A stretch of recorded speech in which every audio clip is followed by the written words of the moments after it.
Hi నమస్తే అండి. Welcome to MD వారి వంటలు. ఈరోజు నేను ఉసిరావకాయ పచ్చడి చేస్తున్నానండి. నిలువ పచ్చడి. దానికోసం నేను ఒక హాఫ్ కేజీ అయితే ఉసిరికాయ తీసుకొని శుభ్రంగా కడిగి పెట్టుకున్నాను.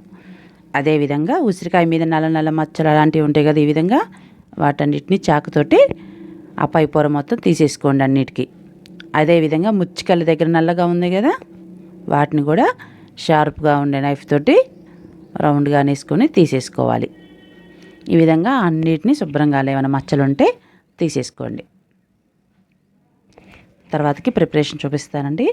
దానికంటే ముందుగా థ్యాంక్స్ ఫర్ యువర్ సపోర్ట్ అండి. మీరందరూ చాలా సపోర్ట్ చేసినందుకు చాలా హ్యాపీగా సంతోషంగా ఉన్నాను. వన్స్ అగైన్ థ్యాంక్స్ అనమాట. మన పచ్చడి కోసం నేను కారం రెడీ చేసుకుంటున్నానండి, వెల్లుల్లి కారం. దానికోసం ఒక గ్లాస్ అయితే పచ్చళ్ళకు వాడే కారం వేస్తున్నాను. అదేవిధంగా 3/4 3/4 కన్నా ఎక్కువ తల కొట్టి ఉప్పు వేసుకుంటున్నాను. ఎందుకంటే ఉప్పు అయితే వెయిట్ ఎక్కువ, కారం వెయిట్ తక్కువ కదా, అందుకని. కొంచెం జీలకర్ర. ఇప్పుడు వీటిని అయితే మనం మిక్సీ పట్టుకోవాలి మెత్తగా. నేను ఇందాక చెప్పాను కదండి, ముచ్చికల దగ్గర నల్లగా ఉన్న వాటన్నిటిని కూడా షార్ప్ నైఫ్తో తీసేసుకోవాలి. ఇప్పుడు మన అందులోనే వెల్లుల్లి కూడా నేను ఒక 10-12 తీసుకున్నానండి కారంలో. అది కూడా మిక్సీ పట్టుకున్నాక ఈ పచ్చడి కోసం నేను చింతపండు గుజ్జు చేస్తున్నానండి. చింతపండు లేకుండా కూడా పెట్టుకోవచ్చు, అంటే చింతపండు వేయకుండా మామూలుగానే మిగతా ప్రాసెస్ అంతా కామన్ అనమాట. అయితే ఇదొక పద్ధతి, అదొక పద్ధతి అండి. నేను ప్రస్తుతానికైతే చింతపండు కొంచెం గుజ్జు చేస్తున్నాను. నేను దాన్ని మిక్సీలో వేసుకున్నాను. దీనివల్ల చాలా ఈజీగా ఉంటుంది, మనకి గుజ్జు కూడా ఎక్కువ వస్తుంది మిక్సీలో వేసుకోవడం వల్ల. మనం చేతితోటి మెత్తగా అనేసి పలుపు తీసి అంతే చాలా లెంతీ ప్రాసెస్ కదా, ఇలా చేసుకుంటే చాలా ఈజీ అనమాట. మన పులిహోరలు అలాంటివి చేసేటప్పుడు కూడా ఈ మెథడ్ వాడచ్చు, చాలా ఈజీ. ఇప్పుడు మనం ఉసిరికాయలను అయితే మగ్గబెట్టుకోవాలి. దానికోసం నేను ఒక తపాలు తీసుకున్నానండి. నాకు 200 గ్రామ్స్ అయితే ఆయిల్ పట్టింది. నేనైతే 200 గ్రాముల ఆయిల్ అయితే పోసుకున్నాను. దీంట్లోనే 1 టీ స్పూన్ ఆవాలు, అదేవిధంగా 1 టీ స్పూన్ జీరా.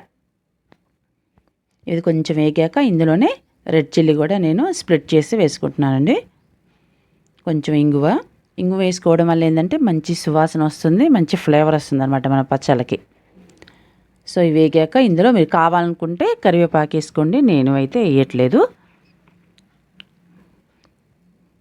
తాలింపు రెడీ అయ్యాక ఇందులోనే మనం ఇందాక అంతా కట్ చేసి మంచిగా శుభ్రంగా చేసి పెట్టుకున్నాం కదా ఉసిరికాయలు, వాటిని వేసేసి అలా ఒకసారి కొదించుకోవాలన్నమాట.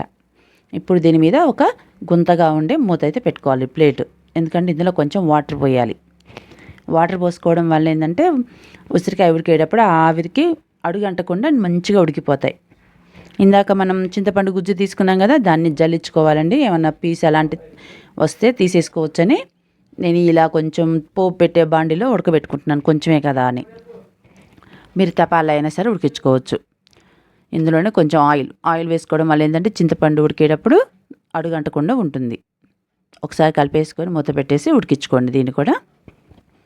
ఇప్పుడు ఒకసారి మనం ఉసిరికాయలు ఒకసారి అయితే మనం చెక్ చేసుకుందాం ఎంతవరకు వచ్చాయనేది. ఇప్పుడు ఒకసారి మళ్ళీ కుదించుకోండి. ఒకవేళ ఇది మీకు కొంచెం ఇబ్బందిగా ఉంది అనుకోండి, మనకి ఇళ్ళలో అట్ల కాడ అంటారు కదా, అదే చలాకి అని అట్ల కాడ అంటారు కదా, దాంతో జాగ్రత్తగా టర్న్ చేసుకోవచ్చండి. ఈ విధంగా అయితే మనం జాగ్రత్తగా తిప్పుకోండి.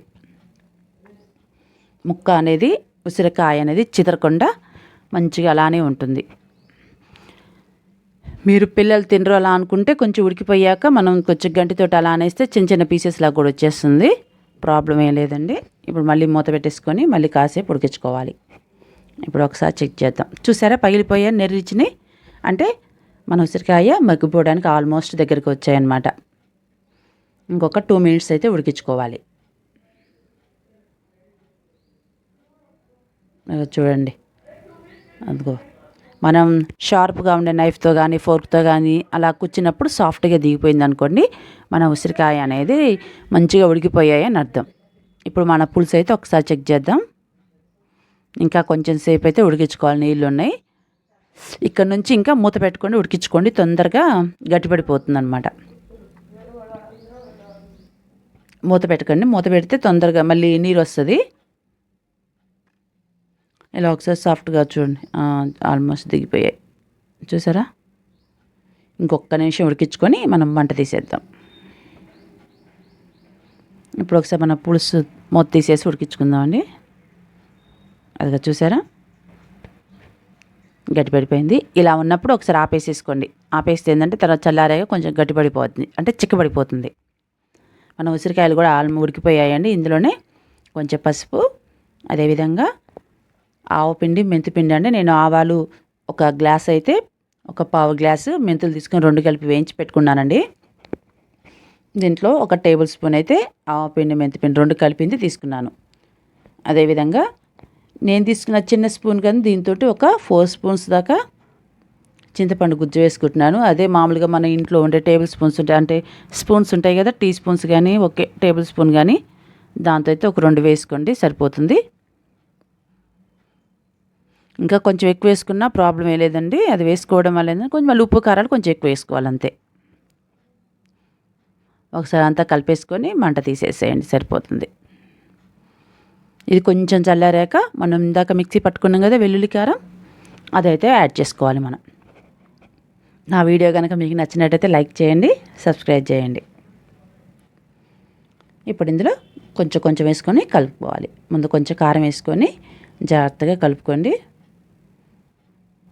నేనైతే కొన్ని కాయలైతే కొంచెం అంటే చిదుముతున్నానండి. కొంచెం పిల్లలకి పెట్టినా చేసినా సరే వాళ్ళు తినకపోతే వేస్ట్ అవుతుంది కదా, అందుకని కొన్ని కాయలైతే నేను మెదిపేస్తున్నాను, అంటే చిన్న చిన్న పీసెస్గా చేసుకుంటున్నాను. ఈ విధంగా ఒకసారి కలుపుకోండి. ఆ తర్వాతకి రిమైనింగ్ కారం ఉంది కదా, నాకు మొత్తం కారం పట్టింది. అదే మీరు చింతపండు పులుసు వేసుకోలేదనుకోండి, కొంచెం కారం మిగలొచ్చు. ఎందుకంటే చింతపండు కూడా పులుపు కదా, ఆటోమేటిక్గా ఉప్పు కారాలు కూడా ఎక్కువ పడతాయి. మిగతా కారం అంతా కూడా వేసుకొని ఒకసారి కలిపేసుకొని మనకు ఒక బౌల్లో తీసుకుందాము. చల్లారాక మీరు ఒక జాడీలో కానీ లేదా గాజు సీసాలో కానీ పెట్టేసుకోండి. నేను మామూలుగా మీకు చూపించడం కోసం ప్రస్తుతానికి ఒక చిన్న బౌల్లోకి తీసేసుకొని మీకు చూపిస్తాను. చల్లారాక ఒక జార్లో పెట్టుకోండి. చాలా బాగుంటుందండి, తప్పకుండా ట్రై చేయండి. ఇప్పుడు మంచి సీజన్ కదా, ఉసిరికాయలు వస్తున్నాయి కదా, మంచి మంచివి వస్తాయి అన్నమాట. నా వీడియో కనుక మీకు నచ్చినట్టయితే లైక్ చేయండి, షేర్ చేయండి, సబ్స్క్రైబ్ టు ఎండి వారి వంటలు. మరొక కొత్త రెసిపీతో మళ్ళీ కలుద్దాం.